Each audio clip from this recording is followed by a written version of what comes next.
Assalamu alaikum ya talib, bienvenue à toi cher étudiant. Aujourd'hui, une nouvelle vidéo dans la série Al-Arabiyyatu lil Mubtadi'in ou l'arabe pour les débutants, dans laquelle nous allons nous intéresser aux différentes catégories du pluriel en langue arabe ou ce que nous nommons Aqsamul Jam'i fil Lughati al-Arabiyya. Alors au sein de ce cours, nous allons voir les différentes catégories, mais également apprendre comment accorder ces catégories au sein de phrases simples, voire complexes. Alors si tu souhaites avoir l'ensemble des informations concernant ce cours, je t'invite à rester avec moi.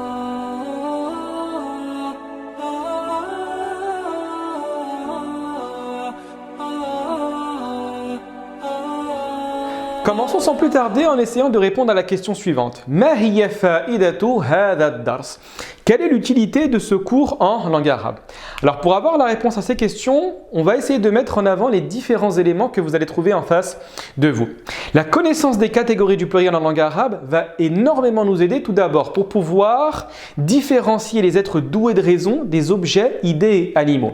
Il y a un grand principe qui existe en langue arabe, c'est que nous faisons la distinction entre tout ce qui est doué de raison et tout ce qui est dénué de raison dès lors que nous allons choisir le pluriel.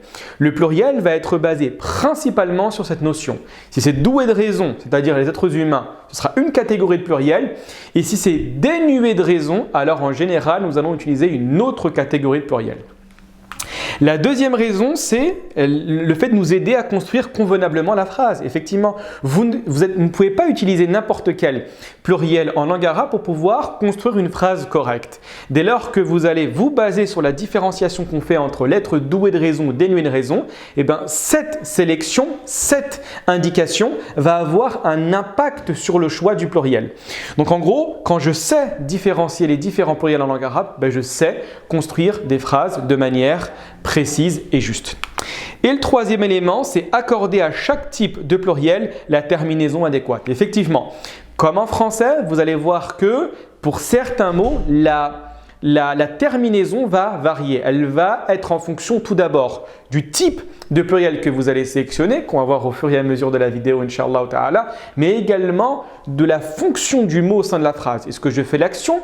Est-ce que je subis l'action? Est-ce que je réponds à la question comment? Est-ce que je réponds à la question pourquoi? Est-ce que je me trouve après une préposition? Tous ces différents éléments vont avoir un impact sur la terminaison du pluriel. Très bien.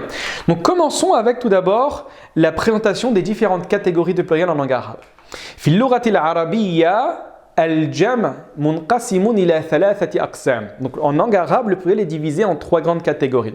La première des choses, vous avez ce qu'on appelle al-jam' al-mudhakkar as-salim. Jam' al-mudhakkar as-salim. Ensuite, jam' al-muannath Salim, et enfin avec Jam' al-Taksir, nous allons finir le cours. Commençons tout d'abord avec Jam' al-Mudhakkar as-Salim. Alors ce pluriel en langue arabe s'utilise uniquement pour les deux notions que nous allons voir maintenant. Pour le masculin, mais également l'être doué de raison. Donc ici, comprenez-moi bien, quand je dis être doué de raison, cela fait uniquement référence aux êtres humains, mais également à leur spécificité. Quand je dis spécificité, c'est toutes les attributs que nous pouvons leur attribuer. Le fait d'être un professeur, le fait d'être intelligent, le fait d'être doué de la parole, le fait également d'être gentil, d'être mauvais, d'être grand, d'être petit, etc. Dès lors que le mot va renvoyer à un être doué de raison, nous avons la possibilité généralement d'utiliser le jam' al-mudhakkar as-salim. Alors maintenant, analysons comment se construit le jam' al-mudhakkar as-salim. Nous allons bien comprendre la signification et la création et la construction du jam' al-mudhakkar as-salim en essayant d'expliquer les termes qui sont en face de vous. Le terme de jam' fait référence au pluriel. Donc en langue arabe, c'est de 3 à l'infini. Faites attention. En langue arabe, dès lors que nous voulons parler de deux éléments, nous utilisons le muthanna, donc le duel. Ce n'est pas considéré comme du pluriel en langue arabe. Donc le jam' en langue arabe commence à partir de 3. Al-mudhakkar fait référence au masculin, tout comme le français. Et Salim, c'est ce qui est traduit généralement en français par le terme de saint, contrairement à celui qui est malade. Pourquoi? Parce que le jam' mudhakkar salim se construit toujours de la même manière, en gardant le mot tel qu'il est au singulier et en ajoutant un suffixe. D'accord? Regardez bien. Vous prenez le mot tel qu'il est, donc il renvoie à un masculin initialement, ou bien il va également, je dis pas, ou bien également il va envoyer un être doué de raison, et nous allons rajouter à la fin le terme de un, d'accord? Le terme de un qui va être rajouté à la fin, qui va indiquer le pluriel. Et regardez bien, quand on dit un, généralement, c'est lorsque c'est le cas sujet. Quand je dis cas sujet, comprenez de manière générale, c'est lorsque le mot au sein de la phrase fait l'action. Regardez bien, je vais dire al-mu'allimuna fil madrasa. Donc les professeurs sont dans l'école. On voit ici que vous avez initialement le terme de mu'allim qui signifie le professeur, auquel nous avons ajouté un à la fin. Donc ça bascule vers les professeurs. Les professeurs sont dans l'école, c'est eux qui font l'action d'être dans l'école. Donc nous rajoutons un. Deuxième phrase, akala as-sa'imuna ba'da al-adhani. Donc littéralement, les jeûneurs ont mangé après l'appel à la prière. Donc on voit que ceux qui ont fait l'action de manger, ce sont les jeûneurs, as-sa'imun. Un jeûneur en langue arabe se nomme as-sa'im. Ça renvoie à une personne douée de raison, à un masculin. Donc toutes les conditions sont réunies pour pouvoir utiliser le jam' al-mudhakkar salim. Donc tout simplement, nous rajoutons una au terme de sa'im. Très bien. Par contre, dès lors que vous allez trouver que le mot au sein de la phrase va être un complément, généralement ici, cela fait référence au COD ou au COI. Donc le mot qui va subir l'action au sein de la phrase généralement, ce qu'on appelle en arabe le maf'ul bihi, d'accord? Ou va se trouver après une préposition. Alors ici, préposition, il ne faut pas se baser en fonction de ce que vous comprenez en français. Ça fait généralement référence à la harf al-jar, d'accord? Le bi, le min, le ila, le kaf, le lam, etc. Et également à ce qu'on appelle Zarf al-zaman ou zarf al-makan. Donc ce sont l'ensemble des indicateurs spatio-temporels. Avant, après, devant, derrière, à droite, à gauche, autour, etc. Donc le mot ne va plus se finir par un, mais il va se finir par in. Regardez bien, vous avez le terme, la phrase ra'at talibu al-mu'allimin fil madrasa. Donc ici, le mu'allimin ne fait plus l'action, mais il subit l'action. La phrase signifie l'étudiant a vu les professeurs dans l'école. Donc je garde la racine du mot al-mu'allim auquel je vais juxtaposer le terme de in, donc al-mu'allimin. On voit également la phrase suivante, Sallam al-imamu ala as-sa'imina fil masjidi. Ici, le terme de sa'imin, qui est au jam' mudhakkar salim, va se trouver après une harf al-jar, donc après une préposition, après ala. Donc qu'est-ce que nous allons faire? Nous allons la terminer par in. Donc littéralement, l'imam a salué qui? Il a salué les sa'imin, donc les jeûneurs, au sein de la mosquée. Très bien. Intéressons-nous maintenant au jam' al-mu'annath as-salim. Et comme vous pouvez le constater, jam' al-mu'annath salim, au niveau de la terminologie, est identique au jam' al-mudhakkar salim. Le seul mot qui va changer, c'est le mu'annath. Le mudhakkar, c'est le masculin, al-mu'annath n'est autre que le féminin. Donc, alors cette catégorie de pluriel s'utilise pour les catégories suivantes. Tout d'abord, pour parler du féminin, bien évidemment. La deuxième des choses, pour les personnes qui vont être douées de raison, d'accord? Donc, les femmes et toutes leurs spécificités, exactement comme nous avons dit pour le jam' al-mudhakkar salim. Mais également, il pourra être utilisé pour certains éléments qui sont dénués de raison. Contrairement à ce que nous avons vu avec le jam' al-mudhakkar salim, dès lors que je vois un jam' mudhakkar salim, donc un mot en langue arabe, qui se termine par una et ina, sauf rare exception, cela fait référence à des êtres doués de raison. Par contre, pour le jam' mu'annath salim, sa construction n'est pas réservée uniquement aux êtres doués de raison. Donc vous allez trouver des êtres doués de raison, mais également des êtres qui seront dénués de raison. Donc faites attention. Comment se construit le jam' al-mu'annath salim? C'est extrêmement simple. Vous allez avoir un dénominateur commun, c'est qu'il va toujours se réaliser avec l'ajout de et en langue arabe. Ce qui va changer, c'est les harakat. Vous n'avez que deux choix. Etu ou eti. Le eta n'existera jamais. Donc regardez bien. Quand vous avez une dhamma, donc c'est extrêmement simple, c'est comme le mufrad, comme le singulier, vous allez considérer que ce mot-là sera utilisé pour le sujet. D'accord? Donc fa'il, mubtada, khabar, etc. Regardez bien. Al-mu'allimatu fil madrasa. Donc je garde la racine. Je rajoute et, ça nous donne le jam' al-mu'annath. Et puisque c'est elles qui font l'action, les professeurs ici, les enseignantes sont dans l'école, puisque c'est elles qui font l'action, eh bien je lui accorde une damma.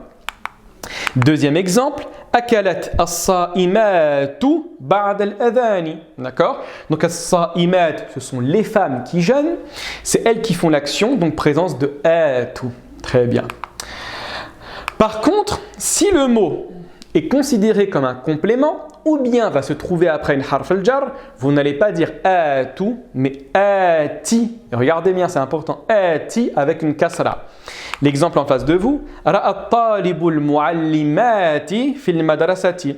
Donc on voit ici que les muallimat ne font pas l'action mais elles subissent l'action, raison pour laquelle nous allons lui attribuer une kasra, ati, d'accord? Et dans la deuxième phrase, qara al-imamu al-ayati fi al-masjidi. Donc l'imam a lu les versets au sein de la mosquée. On voit ici que al-ayat est dénué de raison. Par contre, c'est un jam' mu'annas salim. Donc faites attention, d'accord? Le jam' mu'annas salim, comme je l'ai dit tout à l'heure, n'est pas réservé uniquement aux êtres doués de raison. Très bien. Terminons avec le jam' at-taksir, d'accord? Le jam' at-taksir qui est la catégorie la plus difficile, hein, d'accord? La plus difficile à apprendre, mais au niveau de l'application, c'est relativement simple. Cette catégorie représente la majorité des pluriels en langue arabe, effectivement. Ce que nous avons vu avec le jam' al-mudhakkar salim et le jam' mu'annas salim n'est qu'une minorité comparée au jam' at-taksir qui est l'écrasante majorité des cas de pluriels en langue arabe. Qu'est-ce que veut dire le jam' at-taksir? Regardez bien, pas la définition, mais ce qui va nous aider à comprendre la signification de jam' at-taksir. La structure initiale est cassée afin de donner un nouveau mot. Effectivement, kassara yukassiru en langue arabe, taksiran signifie le fait de briser. Pourquoi? Parce que la structure initiale du mot en langue arabe, au mufrad, va être cassée, va être brisée, pour pouvoir y introduire de nouvelles lettres, de nouvelles harakat ou bien de nouvelles prolongations. Et c'est ce qui va être difficile dans le jam' at-taksir, c'est que vous allez avoir un mot pour le singulier et un autre mot qui sera généralement radicalement différent, d'accord, pour le pluriel. Regardez les exemples que je vais vous donner. Vous avez le terme de madrasa qui signifie une école, son jam' sera madaris. Donc la structure du mot madrasa va être brisée, va être fissurée pour pouvoir avoir de nouvelles harakat et une lettre qui va s'y introduire. D'accord?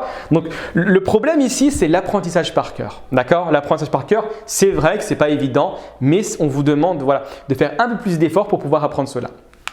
Très bien. Également, il y a une chose extrêmement importante à comprendre en langue arabe, et c'est une règle que, en toute honnêteté, en classe, je la répète constamment, c'est que l'utilisation du jam' at-taksir fait du mot un féminin singulier dès lors qu'il est dénué de raison. Qu'est-ce que cette règle veut dire? Lorsque je prends une phrase simple en français, la maison est belle, d'accord? La maison, je peux le remplacer par le pronom elle, en disant elle est belle. Pour l'instant, c'est extrêmement simple. Je prends la même phrase, par contre, les maisons, le terme de maison, je vais mettre au pluriel. Donc, je dirais les maisons sont belles. Et donc, si je remplace les maisons ici par un pronom, je mettrai le L avec un S. Donc, je dirais elles sont belles. Et bien, en langue arabe, ce n'est pas comme ça. En langue arabe, dès lors que le mot est un jam' at-taksir, et en plus de ça, il va être dénué de raison, je vais constamment le considérer comme un féminin singulier. En d'autres termes, je vais constamment le remplacer par elle, donc par hiya. Même si ça renvoie à un pluriel masculin, même si ça renvoie à un pluriel féminin, même s'il y a 45 éléments, 65, 90 ou ce que vous voulez, ce sera toujours elle dans le sens de hiya au singulier. Regardez les exemples que je vais vous donner. Je dis al-madaris qui signifie les écoles. Quand je vais remplacer al-madaris par un pronom, par un damir, je vais dire hiya kabiratun. D'accord? Et hiya va renvoyer al-madaris. Pourquoi? Jam' at-taksir est dénué de raison. Regardez également al-buyut. Al-buyut est le pluriel de bayt pour dire une maison. Donc al-buyut, les maisons. Hiya jamilatun. Elles sont belles. En français, je traduis comme ça. Par contre, en arabe, je dis hiya jamilatun. Vous avez également al-asnam qui signifie les idoles, les statues. D'accord? Je vais dire hiya min hajarin. Hiya, ça renvoie à quoi? Ça renvoie aux idoles. D'accord? Donc, elles sont de pierre, tout simplement. D'accord? Dernière règle à connaître et qui est fondamentale pour le jam' al-taksir, mais qui va vous soulager au niveau de l'analyse grammaticale, c'est concernant l'i'rab. Donc l'analyse grammaticale, il s'accorde à l'image du singulier. Donc vous allez lui accorder exactement les mêmes harakat que le mufrad. Regardez bien la phrase en face de vous. Akal al-awlad ash-shata'ira fil madarisi. Donc on voit que l'awlad ici est le sujet, donc il va porter une dhamma parce que c'est lui qui fait l'action. Ash-shata'ira est le maf'ul bihi, donc le mot qui subit l'action, présence de la fatha, exactement comme le singulier. Fi, c'est une harf al-jar qui va impacter le mot d'après, donc normalement une kasra. Hop, je regarde, effectivement une kasra. Donc fil madarisi. Voilà, faqad wasalna ila nihayati ad-dars. Nous sommes arrivés à la fin du cours en espérant qu'il vous a été profitable. Barakallahu fikum pour votre présence. Wassalamu alaikum wa rahmatullahi wa barakatuh.